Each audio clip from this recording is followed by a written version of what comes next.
기도하고 말씀 듣도록 하겠습니다. 사랑의 하나님, 귀한 한 주를 우리에게 또 허락해 주셔서 감사합니다. 이번 한 주도 주의 말씀과 함께하는 한 주가 되게 하시고 우리 사랑하는 모든 성도님들이 늘 말씀 안에서 평안을 누리도록 함께 하시기를 기도합니다. 말씀으로 역사하시는 성령님을 통해 말씀의 은혜가 우리 삶에 넘치도록 함께 하시고 들려지는 말씀이 우리 사랑하는 성도님들의 삶에 깊이 뿌리 내리도록 함께 하시기를 기도합니다. 지금은 살아계신 주의 말씀을 듣기에 있습니다. 말씀을 전하는 사람과 듣는 모든 사람에게 하나님의 은혜가 충만하게 임하기를 원하며 우리를 구원하신 우리 주 예수 그리스도의 이름으로 기도하였습니다. 아멘. 같이 하나님의 말씀 보도록 하겠습니다. 같이 읽을 하나님의 말씀은 신약성경 388페이지 요한일서 1장 3절 말씀입니다. 신약성경 388페이지 요한일서 1장 3절 말씀입니다. 우리가 보고 들은 바를 너희에게도 전함은 너희로 우리와 사귐이 있게 하려 함이니 우리의 사귐은 아버지와 그의 아들 예수 그리스도와 더불어 누림이라. 아멘. 오늘부터 우리는 하나님과 동행함이라는 말씀의 주제를 가지고 은혜를 나눕니다.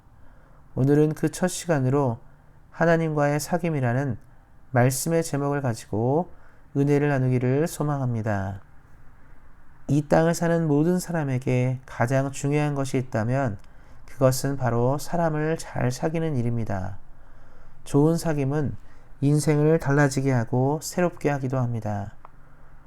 예를 들어 한국인들이 가장 사랑하는 인물 중 한 명인 이순신 장군은 유성룡이라는 좋은 친구를 가지고 있었습니다.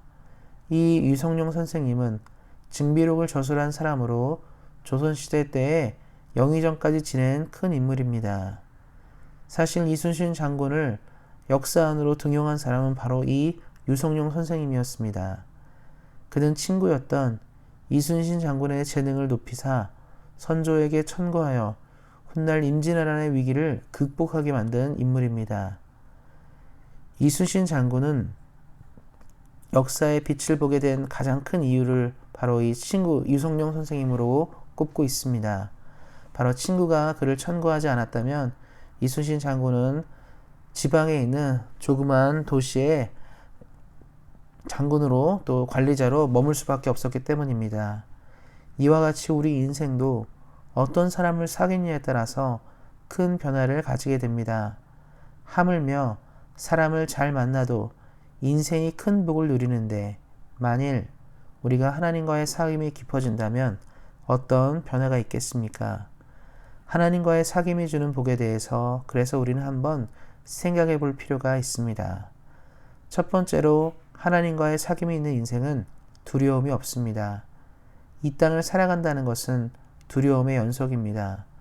우리는 현재 예측할 수 없는 질병의 문제로 수개월을 고통하고 있는 중이며 이마저도 언제 끝날지 모르는 가운데 있습니다. 벌써 인류의 상당수가 코로나로 인하여 목숨을 잃었습니다. 이뿐만 아니라 코로나의 여파로 많은 사람들이 실직을 했고 사업도 어려움을 겪고 있음을 봅니다. 사는 것이 막막하며 두려운 인생들이 점점 증가하고 있습니다. 비단 코로나와 같은 질병이 아니더라도 우리는 앞날을 온전히 알 수 없기에 두려움이 많습니다. 이러한 우리들의 인생에 하나님과의 사귐은 새로운 방향을 제시합니다. 세상을 주관하고 이끄시는 하나님으로 인해 우리의 삶의 모든 두려움에 의연히 맞설 수가 있습니다. 물론 예수를 믿어도 죽을 수 있고 망할 수 있고 어려울 수 있습니다. 실제로 많은 사람들이 예수님을 믿지만 힘겨운 삶을 살아갑니다. 하지만 예수님과의 사귐을 가지는 인생은 삶을 보는 자세가 다릅니다. 유한하고 연약한 이 땅의 삶에 목숨을 걸지 않고 영원한 하나님의 나라를 가슴에 품고 살아가기 때문입니다. 우리는 주의 나라에 영원히 살 꿈이 있습니다. 바로 이러한 소망은 두려움을 잊게 만듭니다. 교회 역사에 나타난 수많은 순교자들의 모습에서 보여지는 것은 두려움을 이기는 하나님의 은혜였습니다. 하나님과의 깊은 사귐을 가진 사람들에게 두려움이란 존재하지 않는 단어입니다. 바로 역사와 세상의 주관자이신 하나님은 우리 사랑하는 성도님들의 영혼을 책임지시는 이심을 우리는 알기 때문입니다. 사랑하는 우리 성도님들이 하나님과의 사귐이 깊어져 삶의 모든 두려움을 이겨내고 사시기를 격려드립니다. 우리 사랑하는 성도님들을 힘겹게 하는 모든 문제가 하나님보다 결코 크지 않습니다.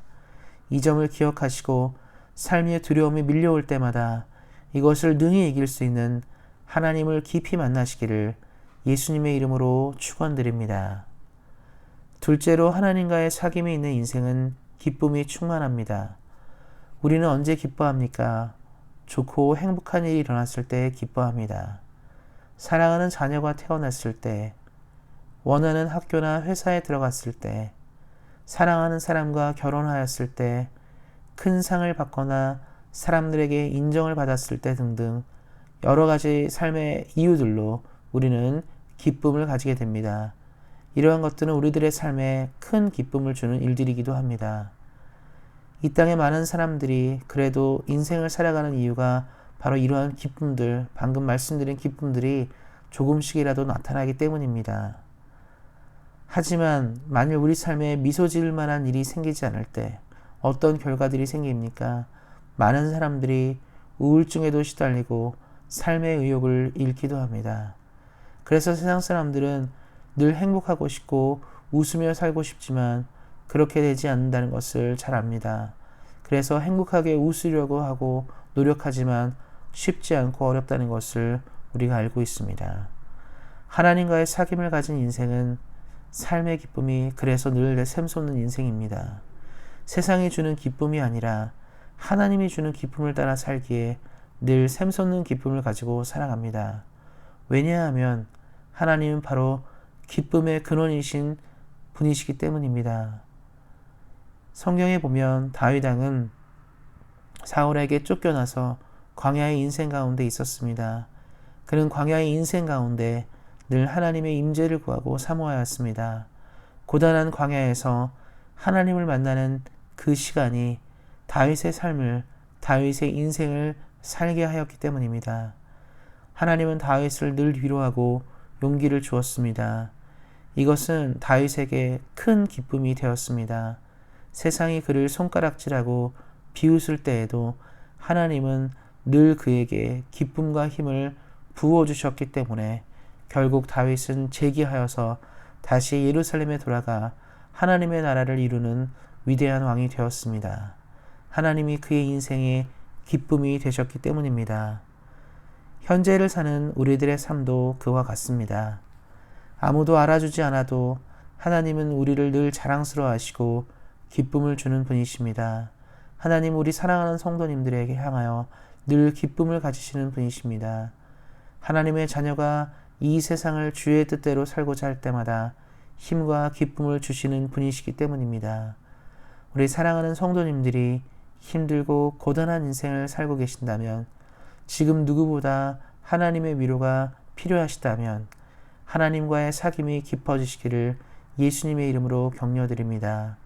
하나님은 오늘도 우리 사랑하는 성도님들에게 기쁨을 부어주시는 위대한 분이시기 때문입니다. 말씀을 한 구절 읽어드리도록 하겠습니다.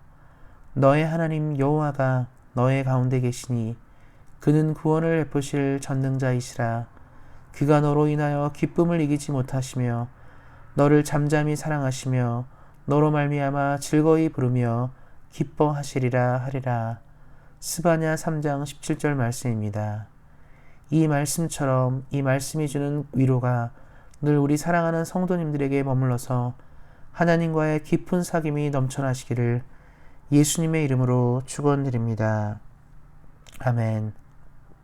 기도하겠습니다. 하나님 오늘 하루도 우리의 삶에 은혜를 부어주시고 하나님과의 깊은 사귐을 가지는 우리 성도님들 되도록 함께 하시기를 기도합니다. 두렵고 슬피 많은 이 세대에 주로 인해 담대함과 기쁨이 넘쳐나도록 함께 하실 것을 믿습니다. 늘 우리에게 힘과 능력을 부어주시는 하나님께 감사하며 우리를 구원하신 우리 주 예수 그리스도의 이름으로 기도하였습니다. 아멘. 함께 기도하는 시간 갖도록 하겠습니다. 같이 기도하실 때는 새로 이전한 교회에서 우리 교회가 성장할 수 있도록 기도해 주시기 바랍니다.